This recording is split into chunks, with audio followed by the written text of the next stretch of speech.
Jamaican government says it hasn't refused the return of any citizen from the United States. The Jamaican government is denying a statement by the U.S. Department of Homeland Security that suggested it refused to accept the return of a Jamaican man who is among 5 foreign nationals described by the United States as barbaric criminals who have been sent to a small African nation. In a late-night post on X on Tuesday, Homeland Security Assistant Secretary Tricia said the men sent to the small nation, who are citizens from Vietnam, Jamaica, Cuba, Yemen, and Lagos, have arrived on a plane but didn't say when or where. In her post, she said the Jamaican man was convicted of murder, sentenced to 25 years confinement, convicted of robbery, sentenced to 6 years confinement, and convicted of possession of a weapon, sentenced to 6 months confinement. She said the 5 were all convicted criminals and individuals so uniquely barbaric that their home countries refused to take them back. But in a post on X on Wednesday night, Jamaica's Minister of Foreign Affairs and Foreign Trade, Kamina Johnson-Smith, said the government has not refused the return of any of our nationals to Jamaica. She said her ministry was aware of reports in the public domain of the transfer of individuals purportedly including a Jamaican national. She said the ministry has initiated inquiries with the U.S. authorities to ascertain the veracity of the reported inclusion of a Jamaican in the transfer. Johnson-Smith said if the reports are confirmed, the government will continue its engagement with the U.S. on the arrangements necessary to facilitate the individual's return to Jamaica. She is committed to keeping the public updated as soon as further verification information is obtained. The men were reportedly sent to the small African nation in an expansion of the Trump administration's largely secretive third country deportation program. The U.S. has already deported 8 men to another African country, South Sudan, after the Supreme Court lifted restrictions on sending people to countries where they have no ties. The South Sudanese government has declined to say where these men, also described as violent criminals, are after it took custody of them nearly 2 weeks ago. NWC says it may have to consider water restrictions in the corporate area due to dry season and declining water levels at catchment facilities. The National Water Commission, NWC, says it may have to consider water restrictions in sections of the corporate area as water levels at catchment facilities continue to decline amid the dry season. The Met Service said Jamaicans should expect dry conditions mainly across southern sections of the island over the next few days. It said for the next 6 months, dry conditions are projected for mainly eastern parishes with below normal rainfall. Speaking at a special post-cabinet press briefing, Acting President of NWC, Garth Jackson, said in the corporate area the capacity level is falling at about 1% per day. He said the NWC considers restrictions when the facilities are below 65% capacity and below the merge dam and reservoir are below the level. He also noted that at 44 of the 450 systems operated island-wide has been affected by the dry season. He also stated that short-term plans are being implemented to deal with the ongoing dry conditions. The government has also earmarked $350 million to undertake a suite of measures aimed at drought mitigation.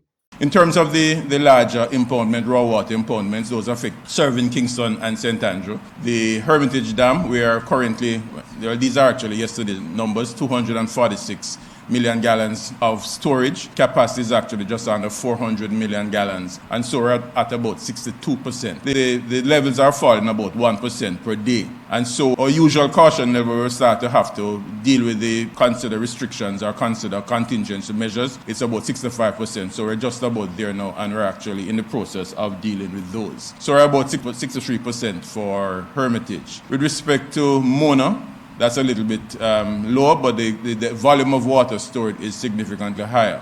So we have about 404 million gallons in storage. That's about 50% of the capacity. It also is falling at about 1% per day.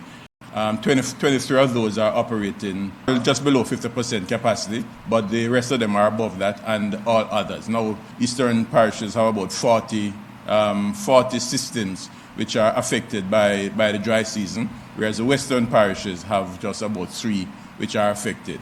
The rest of the systems, Hanover, Westmoreland, Manchester, all are operating largely at capacity currently. So those are all small streams and springs which have been impacted so far, significantly impacted so far. The short-term actions, so for the urban centers, we are looking at modulating the supplies and actually regulating supplies between discrete supply zones so that we can actually maintain service to all on a daily basis, however reducing the actual output from the facilities. Ladies and gentlemen, you have our assurance that in working through the Drought Management Committee of the Integrated Water Resource Management Council, the $350 million allocation will reach persons who are most in need. And we've already engaged members of the police and indeed members of the fire brigade and SDC to ensure that we manage social cohesion during the dry period.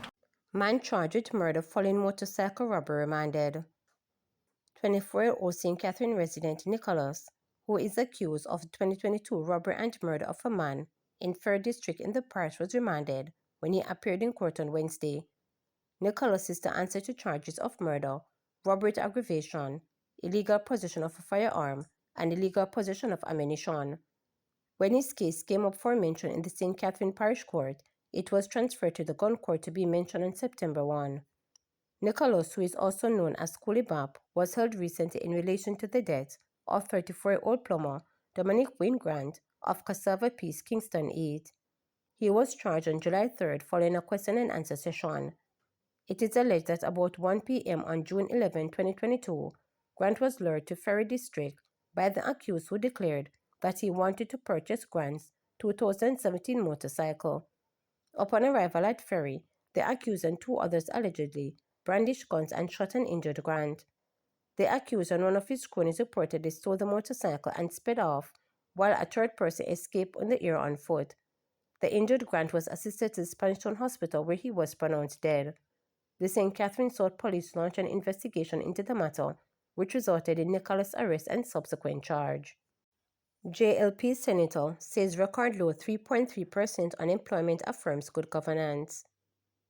Jamaica Labour Party JLP Senator Marlon Morgan has praised the country's new record low unemployment rate of 3.3% as clear evidence of the Holness administration's effective governance and sound economics leadership. Citing the latest report for the Statistics Institute of Jamaica, Senator Morgan highlighted that the drop in unemployment alongside rising business and consumer confidence shows the country is on a positive trajectory. The 3.3% unemployment rate, combined with growing confidence in both the business sector and among consumers, is a clear sign yet that Jamaica is moving in the right direction, he noted. No previous government in Jamaica's history can match the achievements of this Andrew Holness-led administration. Our record speaks for itself and is the foundation of our campaign for the 3rd term.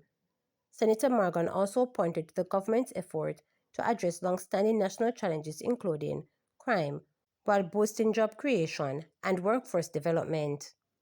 It is not surprising, therefore, that along with the management of the country's finances, more Jamaicans are now starting or expanding business, which are creating jobs for the Jamaican people. The efforts of the government are focused extensively on increasing the training and certification of Jamaican workers to take up the jobs that are increasingly becoming available, he noted. The senator further noted that this new milestone comes amid signs of recovery following the economic impact of Hurricane Beryl. It is really readily understood that business and consumer confidence signal how people feel about the economy and their outlook on the future, and as such, the increase in these indicators constitutes a strong vote for confidence in the government going into the general election, which is due not long from now, he added.